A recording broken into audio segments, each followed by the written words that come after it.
One of my favorite things about life is imperfection. It's like if you were to play a basketball game and or if you were to play basketball for your career and you were to play perfect every single game that you played, you never missed a shot. 3 pointer, half quarter, foul shot, every single shot that you took was a made shot. The game would be boring eventually. You would lose excitement because you're no longer missing, which is wild to think about. And I say that and I feel that because this format and how I'm expressing the understanding and the knowledge that I've picked up along the way of spending the last 5.5 years and over 10,000 hours studying money, studying the current money system we're in, studying what's the solution to the money system that we're in, understanding how to implement it on a practical level instead of just a theoretical level. That communication can be imperfect. And that's why I like this type of format where I press record. There's not a single edit that I make. I don't chop or cut it up. I just talk and I share and I see what happens. And I think there's a lot of beauty in that imperfection rather than a fully scripted video and curated piece of content that's edited perfectly. There's no filler words, there's no long pauses. It's a raw, real, authentic piece of content. And I think the world is moving towards that type of energy and that type of frequency. And I think it's something that's valuable to practice and to express to the world because authenticity and imperfection and the nature of the experience and the expression of life is the most beautiful part of the experience and expression of life. I want to talk about today 4 different things, 4 different topics, 4 different questions as it relates to money. Because there's so much financial advice out there, and I've certainly seen my fair share of it, like even yesterday and today, watching videos on YouTube, and mainly for research to see what else is happening. But there's such a traditional approach to financial advice that I don't think is actually foundationally serving someone on their experience and their journey with money and the road and path towards financial freedom for them. And I think that largely stems from the fact that a lot of the financial advice gives answers without first giving an understanding to the problem. And that's not how math works. It's not, you don't solve the problem and you don't prove your work without understanding what the problem that you're solving is. What's X in the algebraic equation of money? And I think a lot of the traditional finance advice is budget better or save more or earn more, spend less, make sure you're investing in the right index funds or invest in this stock because of this reason, this reason, and this reason. But what is causing all of those things? What's causing, like, why is our money not the place where I can just save my money? And what is the actual purpose of money? And then how does my current experience relate to that? And when you get down even to a question like that, you realize, well, part of the purpose of money is to transfer my value across time. And my money that I'm using doesn't do that effectively. So before, let's talk about budgeting better and understanding our assets and our liabilities and becoming an investor and making our money work for us, putting our money to work. Like what's happening with money that is causing me to do away with it the moment I get it so that I can adequately transfer my value 10 years from now? Why can't the money itself be the tool for my retirement and my savings? And there's such a missing half of communication, in my opinion, in terms of what's happening with money and like how to actually change your experience with money so that you're not seeing and feeling money as this hugely vague problem that you don't really see clearly, but yet you're getting all of these answers from all sorts of different directions. You could spend 10,000 hours listening to financial advice on TikTok, Instagram, YouTube, Twitter, podcasts, Substack, newsletters, like anywhere and everywhere. But if you don't know what you're solving for, and if you don't really understand the foundation of money and the foundation of financial freedom, then like how stable and true and real of a house of financial freedom and a house of money are you building? And I think the whole windshield of money and the lens of money becomes clear. It goes from foggy to clear when you actually understand money and you see it for what it is, and you understand the history of it, the consequences of choosing this money versus that money. And when that windshield becomes clear, it's like, okay, I can actually see where I'm driving now. I don't feel like I'm hindered in my money experience on a day-to-day basis. When you start seeing money clearly, that's when things really start to change. But I think before you get into that, I think the first primary question is, what are we actually trying to accomplish with money? What are you trying to actually accomplish with money? For me personally, money is a tool for time and energy. And that to me is multifaceted. On one end, it's giving me the time through the earning of money and putting money on my side and understanding money, giving me the time to be able to spend my time freely and how I choose. That means if I want to go to a coffee shop on a Tuesday morning, if I want to drop everything at 1:30 p.m. on a Thursday and go dive in the ocean, I can. I'm not bound by money.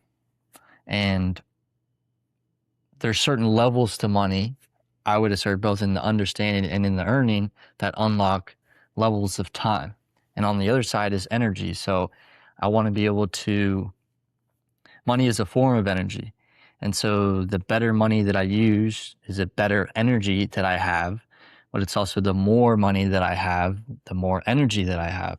And then I can use that energy to buy healthy food, to make myself healthier, my day-to-day lived experience healthier and more vital and exciting. I don't get sick as often. I can travel the world and go see other things. I can use the energy that I've accumulated to shape the experience of my life more freely and how I truly want to. Money, that's like what I'm trying to accomplish with money, is first and foremost understanding the truth about money. Like what is it with money that is shaping my experience, or what is it about money that I'm actually solving for? Or what is it that money itself is solving for? And then how can I receive money, or how can I earn money to unlock the different levels of time and energy in alignment with the truth of money? And then how can I use the truth of money to my advantage in everything that I do in relation to money? And then like to me, from there, it becomes a game of alignment. And also, when you understand the truth about money, you start understanding the truth about yourself and what you actually want to do to attract money. And in my experience, at least, when your lived experience is one where you can wake up in the experience of money and work while doing something that you actually enjoy, then you find truthful to you, and money and money naturally flows to you as a result of that. That's like the real magical level, because I think a lot of people see money and financial freedom as an escape from reality. Like, I can finally escape my job or this current situation that I'm in and go do the things that I want to do once I have this amount of money. And I actually think the more profound and deeper and truer change and transformation is in transforming your relationship with money. Because I think money is fun. I love money. I don't have any necessarily type of greed about it, but I think money is a really fun video game in a sense, and there's different levels to it and skills that I can get better at. And it's also a signal of me of what kind of value am I creating and sharing with the world. And in that sense, I can see money as a fun thing to have on my experience rather than a burden that I'm trying to get away from and escaping with. And that's because I've changed my relationship with money through understanding the truth of money. And everybody has their own equation for what they're trying to accomplish with money. And to me, understanding that, like what you're trying to accomplish with money, the why of it, is hugely important. There's something, like a deeper purpose for me in relation to money that relates to the time and the energy that I'm getting from it, is building and raising a family. Like, that to me is one of the highest purposes of being here in my experience, in my opinion. And that's something that I want to have time and energy for. And that's not like a short-term thing. That's like the rest of my life type of thing. And so the better foundation I can build in that sense monetarily, the better father I can be, the better husband I can be. And then that shapes my next generation, and that shapes the people that my kids interact with and their future kids. And it has this ripple effect. And I think families are foundational to humanity. I think they're foundational to nature. And that's just something that gives me drive and passion and fire in working to earn money, but really to earn the time and the energy to be the best family man or father or husband that I can be, because that's what connects with me. That's just what has naturally called to me for a long time. And so my lived experience with money is different when there's inevitably difficult moments in setting up camera equipment, or an upload taking a long time, or writing something that just feels like there's a huge ice block in my head that I can't get out of. When I can ground myself back down into the why of what I'm doing in relation to money, and really like the why of why I'm doing this thing, it makes it easier and more exciting, honestly, and it gets me through obstacles and more difficult, tough times. Whatever your answer is whatever your answer is, but gain clarity on that. The third thing that I wanted to talk about, the third question, is why financial freedom always feels so vague. Like, I would assert most people can grasp the concept of financial freedom and they can tap into the reality of what it would be like to be financially free, but it seems like a distant reality that isn't very close to actualizing in any period of time that people would really be pumped about. And when you have this vague understanding of money, it makes financial freedom feel vague. It makes the path towards financial freedom blurry and scattered and chaotic. And then that's your experience. Your experience with money becomes blurred and scattered and chaotic. And when you have this really true view of money and you've transformed your relationship with money, you've understood on a deep level your why with money and what you're trying to accomplish with money and what naturally excites you in the experience with money, then you can start to insert some of the second layer pieces of financial advice like budgeting and saving and what your assets and liabilities are, how much income you're taking in, your expenses, all of that stuff. But then it's built on the actual foundation. And then when you combine those two things together, that's what gives you a concrete path and a clear path to financial freedom. It's one where you wake up in the morning every day and it's like, I can see the path, and it makes your experience way better because it's like you're on the path. You're in the boat traveling across the ocean, and it's like you can see the land. It's like you have a map. It changes the game completely. And that to me is so valuable, and it makes waking up and feeling into money way different. Like your relationship with money naturally changes when you put those two pieces together, the foundation of money based on the truth of money, and then the second layer based on the more external relationship and experience with money on a more like financial side. Because I think you have the monetary side and you have the financial side, and you also have the internal world with money and the external world with money. When you can see through and understand all of those things, everything just starts happening. It's like, and this is into the fourth question of what does it mean to understand your current monetary reality? When you understand the foundation of money and the truth of money, and then you understand the second layer of finances and having clarity on all of the budgeting and expenses and everything that comes with that,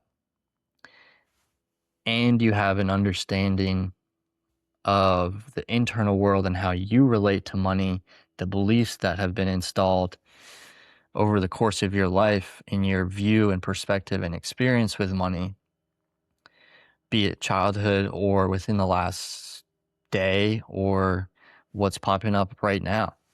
When you can see clarity on that and start to gain awareness on how your internal world is creating your external world, how your inner experience with money is creating your outer experience with money. Well, then your outer experience of money begins to change as your inner experience begins to change. And then when you apply everything together, it's like the feeling of a great chef walking into a kitchen. They have this really grounded confidence about what they're walking into. There's not stress and chaos. It becomes an excitement and a dance and an opportunity to play and express with food and knives and ingredients and pots and pans, different flavors and spices. And it becomes this joyous act and this really joyous experience. And when you really can get to that place with money, like I can't tell you how worth it is. It changes everything because money is connected to everything. Like if you were to really look around you, and as I look around me right now, every single thing that I'm looking at Even the air, which I can't necessarily see, is connected to money through the money that pays for the AC unit that funnels through here. And the windows here, my posters, the lights in this room, literally everything here has money woven into it in some way. And it's not just like a one-time, like, cook 3 meals a day type of thing as a chef. This is an everyday, all the time, no matter where I go type of thing when it comes to experiencing money. And so when you can really transform that and change your experience with money, it changes everything. Your day-to-day experience feels way lighter. It feels way more exciting, and it feels like money is on your side. And that's a really profound shift that I think the world needs. And a lot of it is understanding what system of money we're currently in right now, rather than learning the next piece of advice on how to budget better and how to stop paying for Netflix. And, don't go spend $5 a day at Starbucks, or $9 as it probably is now at Starbucks, so I can save money, and that makes the biggest difference. Let's go to the other side. Let's go to the inner world of both money and you and your relationship and experience with money. And when you penetrate into those things and you start to see what's actually there, the outer world naturally changes. It's the same thing spiritually, it's the same thing physically. Your outer world is a mirror of your internal world. The outer experience with money is a mirror of your internal experience with money. If you can't answer the question, what is money? If you are unable to answer what are the 3 functions of money, what's the purpose of money, what are the 7 properties of money, how does a monetary network impact money? Like, those are the basic fundamentals of money that you should understand and be able to regurgitate with ease. Like, how a chef could be able to tell you how to cook a 16-ounce ribeye steak using the equipment and the tools that are in that certain kitchen or in any kitchen. And then you can start to adapt based off of that. And then you just start seeing money way differently. And that clarity removes pressure, it removes weight, it removes stress. And in my opinion, once you start to ground yourself into the solution of money, which is already present, that's when things really get exciting. And when the world starts making a lot of sense, and the more attuned you get to truth, because the solution of money is in alignment with the truth of money, which means it's vibrating at the frequency of truth. And if you're in alignment with the solution of money, if you're in alignment with the truth of money, you're vibrating at the frequency of truth. Your reality is vibrating at the frequency of truth. And truth, to me, is synonymous with love. And that's the highest thing we could ask for. And that's the highest thing that we are. And that is the whole game. Love and truth. That is the direction. Like, it's worth its weight in infinity. And the common phrase is it's worth its weight in gold. Why? Because gold was the most valuable money previously. Why is that? Can you explain why that is? Why did gold fail as money? Why was gold so revered as money, but what was the key missing ingredient with gold? And then how does the solution of money, which exists today, how does it fill in the gaps? How does it present itself as an actual solution to money? And I ask all these questions because these are questions that the typical financial guru or financial expert, or, I don't know, advisor, whoever, they don't really ask about this. They don't really teach about this. And this is way more important to me on a foundational level than a Starbucks coffee or investing in the S&P 500 with the disposable income you have after every month. Those are second, third, fourth layer things that are built on top of the foundation. But if you're really trying to build a house of financial freedom, build it on the foundation of money, build it on the foundation of the truth of money. That's the strongest, sturdiest foundation you can have. And it's part of why I'm excited to build what I'm building and share what I'm sharing. It's like, how can I create an experience for somebody, and how can I create value for somebody to literally transform their experience with money so that they can finish their experience with me and spend the rest of their life with exponentially more clarity and more excitement around their experience with money, just like how a chef becomes much more excited with their experience with food the more they learn the skill of cooking and the art of being a chef and the truth of food and ingredients and pans and temperatures, cooking methods, everything. And that's part of why I'm excited to build what I'm building. I'll wrap it up there because this has just been a riff off the top, and I think it's time to wrap it up as I am feeling. I appreciate you tuning in, and I would ask you in the comments, write out and think about, or in the other order, think about and write out, what are you trying to accomplish with money? I want to see what your answer is. Peace.